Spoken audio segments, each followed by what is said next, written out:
The story of Sauntore Thomas is one that begins quietly, without the kind of fanfare one might expect from a man whose name would later circle the news for reasons both painful and ironic. He was a U.S. Air Force veteran, a man who had served his country with dedication and honor. For years, he lived like so many others, working hard, navigating the daily challenges of life, and believing that fairness and perseverance would carry him through. But life had other lessons for him, lessons steeped in injustice, and it began with a job that promised stability, but instead became a battleground for his dignity.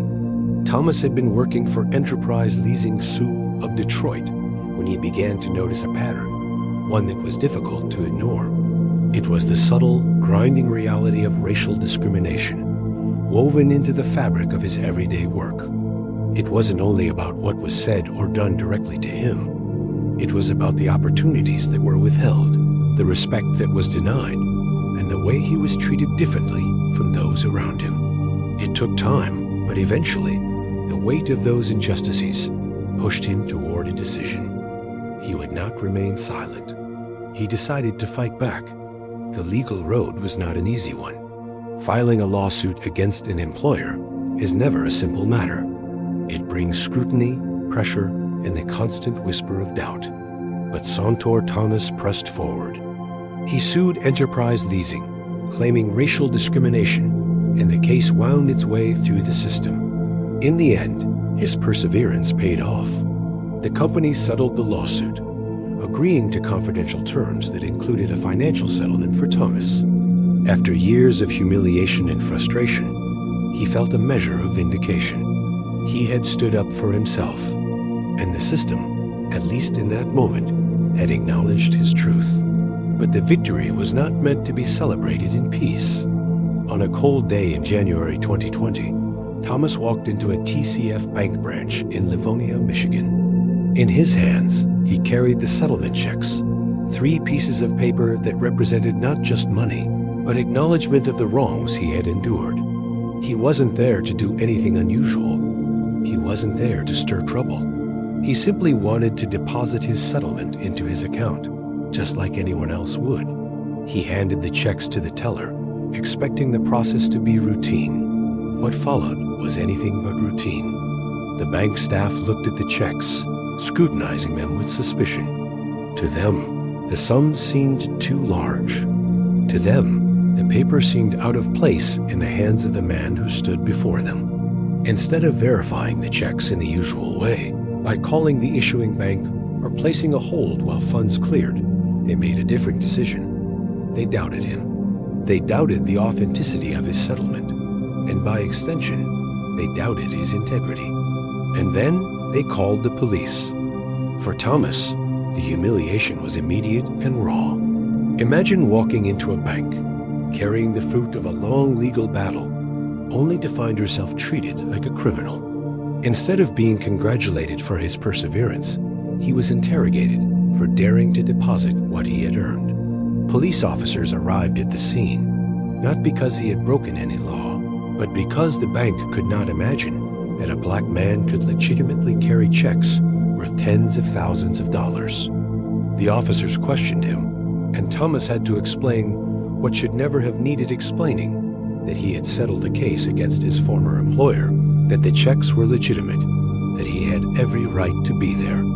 His attorney, Deborah Gordon, was stunned when she learned what had happened. To her, it was more than offensive.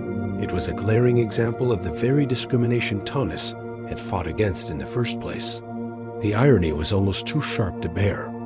He had sued for racial discrimination, won, and when he tried to deposit the compensation for his suffering, he found himself once again a victim of the very same prejudice.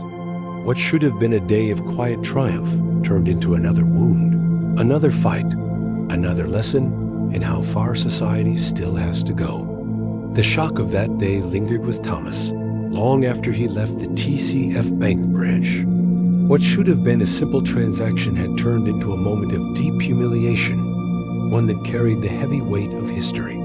He had endured the stares of disbelief, the presence of police officers, and the unspoken accusation that a man like him could not possibly be trusted with checks of such value. Yet beneath the sting of that moment was a resolve, the same determination that had carried him through his first lawsuit. This was not something he was willing to let slide. When he met with his attorney, Deborah Gordon, and recounted what had happened, she was stunned. Gordon was no stranger to discrimination cases. She had seen the toll they took on individuals and communities. But this, she felt, was especially galling. The bank had options that were part of their own procedures. They could have placed a hold on the funds while verifying the checks. They could have contacted the issuing bank. They could have done their due diligence quietly and professionally. Instead, they escalated the situation by calling in law enforcement, turning what should have been an ordinary banking transaction into a public humiliation. To Gordon, the message was unmistakable. Sauntore Thomas had been treated differently because of the color of his skin. Together, Thomas and Gordon filed another lawsuit, this time against TCF Bank. The claim was clear: racial discrimination. They argued that the bank's actions were not based on legitimate suspicion, but on racial bias, a bias that assumed criminality where none existed. Gordon put it plainly when she spoke to reporters. There was no reason for the bank to do what it did. They could have easily handled this the way they handle any large check, but they didn't. And the reason they didn't was because of who my client is. The story quickly caught national attention. News outlets across the country ran headlines that carried an almost surreal irony. Man wins racial discrimination case, then sues again after bank refuses to cash his settlement checks. To many, it was more than just a quirky news story. It was a mirror held up to society, a reminder of the subtle but deeply harmful ways prejudice still operated in everyday life. For Thomas, the publicity was both a blessing and a burden. On one hand, he was grateful that his story was being heard, that the injustice he endured was not being swept aside. On the other, he was not a man who sought fame or public spotlight. He had wanted closure, peace, and a chance to move forward. Instead, he found himself once again in the center of a storm he had never asked for. As the case against TCF Bank began to take shape, the bank itself issued a statement. They expressed regret that police had been called and insisted that the situation could have been handled differently. But they also defended their employees, saying they were only following protocol for what appeared to be unusual checks. To Thomas and his supporters, however, this explanation fell flat. Protocol was one thing. Calling the police on a law-abiding customer was another. The public reaction was sharp and divided. Many people, particularly within the Black community, saw Thomas's experience as emblematic of something they had lived with for years. The presumption of guilt, the disbelief in their success, the constant questioning of their legitimacy. Social media filled with stories from individuals who had faced similar treatment in banks, stores, and workplaces. To them, Thomas's story was not an isolated incident, but part of a larger pattern. Others, however, were quick to downplay the incident, suggesting that the bank was merely being cautious. But those voices were often drowned out by the broader outcry, as people pointed out that banks already had safeguards for verifying large checks. The choice to call police was not caution, it was escalation, and an unnecessary one. Through it all, Thomas carried himself with quiet dignity. He did not lash out or speak with bitterness, though he would have been justified in doing so.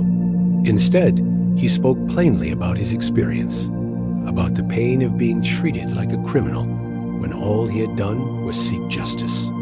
"I didn't deserve to be treated this way," he said. "No one does." The lawsuit against TCF Bank moved forward, and with it came a renewed wave of attention. Sauntore Thomas was no longer just a man cashing a check. He had become a symbol of something larger, something that touched countless lives. His case raised difficult questions about race, trust, and how institutions, those that should serve and protect, can sometimes reinforce the very prejudices they claim to guard against.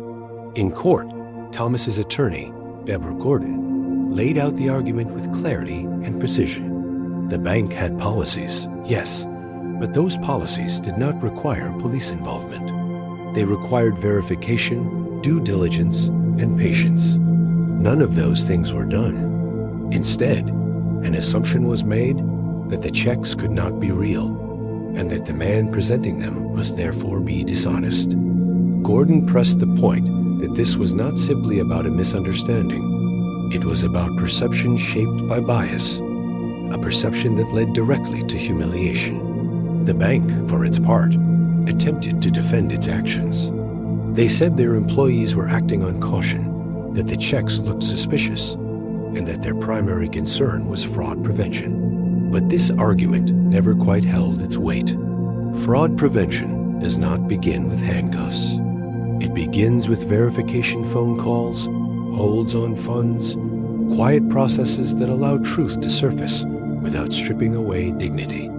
By calling the police, the bank had taken a leap that carried heavy implications, and in doing so, they had turned a customer into a suspect. While the legal proceedings played out, the world outside the courtroom was having its own conversation. Advocates and community leaders pointed to Thomas's story as a case study in banking while black, a phrase that described the all-too-common experiences of African Americans. Being treated with suspicion when they attempted to do something as ordinary as open an account, deposit a check, or withdraw money. Civil rights organizations rallied around the story, using it to highlight the need for better training, accountability, and transparency in the financial industry. For Thomas, the spotlight was uncomfortable but necessary. He had not asked for his life to become a lesson for the world, but he accepted that it had. In interviews, he spoke softly but firmly about what had happened, never exaggerating, never embellishing, just telling the truth. His quiet strength resonated with those who listened because it carried the weight of lived experience. He did not need to raise his voice. The injustice spoke loudly enough on its own. The case eventually came to a resolution, though the details of the settlement were not made public. Just as in his first lawsuit, the message was clear. Institutions cannot act on prejudice without consequence. The story of Sauntore Thomas became a cautionary tale not only for banks, but for all organizations that hold power over people's daily lives. It was a reminder that policies without compassion and procedures without fairness can cause harm as real as any physical injury.